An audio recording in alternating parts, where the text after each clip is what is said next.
everybody. Welcome to the show. I appreciate you tuning in for another brand new review.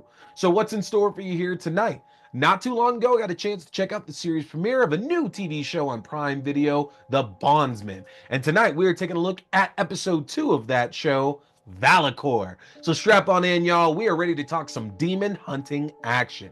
Now, in the first episode, Pot of Gold, we established that Kevin Bacon's character, Hub Halloran, was killed and brought back to life from hell to serve as a bounty hunter, collecting demons and send them right on back to the pit of fire. Now, he's not given that much more information about it, but that episode had ended with Hub having his first encounter with a demon that possessed Pastor Ron, the local pastor of his town, and Hub was barely able to escape this encounter with his life.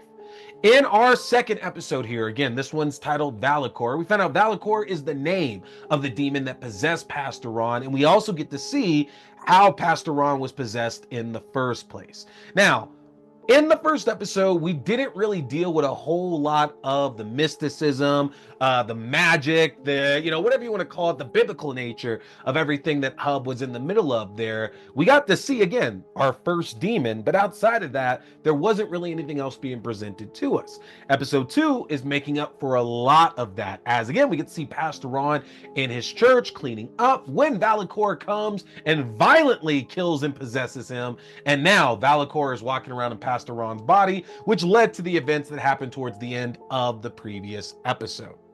Now, with this so far, there hasn't really been any kind of discussion of whether or not Hub has the ability to save these people that the demons are possessing.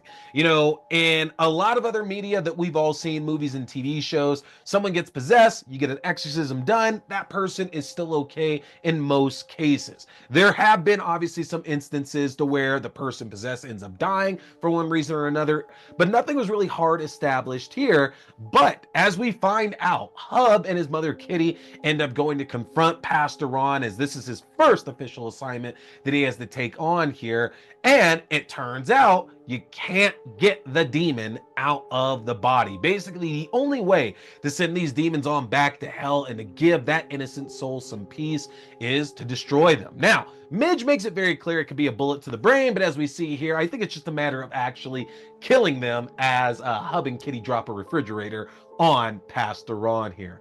Unfortunately, though, something that's very clearly going to come back around to haunt Hub here later on in the season is that Tater, who was hanging with Hub in the previous episode in the trunk, has now been following him around, taking photos for him as he still works for Lucky. And Lucky's trying to figure out how the hell Hub is alive in the first place and how he can get rid of him once again. Throughout all of this here, we are getting more exposure, more development here with all these characters. I think the one that's hurting the most 2 episodes in at the moment is probably still Lucky, just because so far all we know is that he tried to have Kevin Bacon killed. The assumption is just to get him out of the way to make things easier to connect with Hub's ex-wife, Marianne. But outside of that, though, we haven't really seen a bad side to Lucky. And that's not me defending the character or anything, but it was a very strong point made in the first episode, or in these first couple episodes, of why Hub went to hell in the first place, why somebody like Lucky wouldn't end up being killed and sent there instead. And we are not really made aware of what the reasoning for that is. But that's my issue here with it, is that we're supposed to hate Lucky, but again, none of this ended up happening to him. So Hub must have done something incredibly terrible to have been sent to hell in the first place and be stuck working this job that now is the only thing that's really keeping him alive. So I hope they really unroll and unravel that back a little bit so we can find out what that is and maybe give us more of a reason to hate Lucky. Because right now, even though I know he is opposing our main character, I don't really hate Lucky all that much. I'll tell you who I am loving, though, and that is Beth Grant's Kitty. Hub's mom in this, I love that she wants to be directly involved, because not only is she the one that gave Hub all of his skill as a bail bondsman, but she obviously wants to take care of her boy as well too. Like, she has no issues believing everything that's going on because she is a God-fearing woman, and at one time was a church-going woman as well too. But she's right on board with everything that's happening here to Hub, and the interactions that they've been having in these couple of episodes so far have just been a joy to watch. I'm very much hoping that even though Hub is the man that's got to take out the demons on this show, I'm hoping Kitty gets the chance to kind of get one on her own, because Kitty's a tough girl.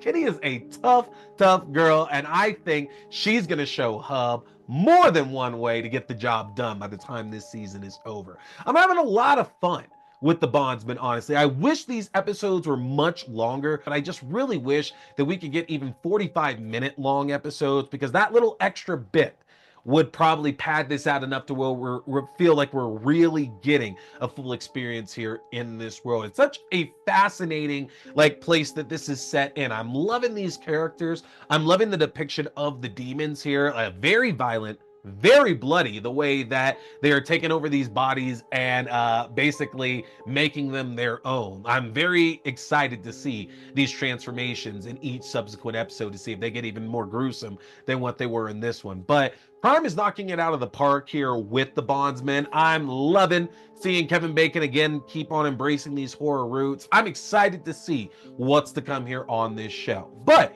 y'all let me know in the comment section what you're thinking of this one here so far.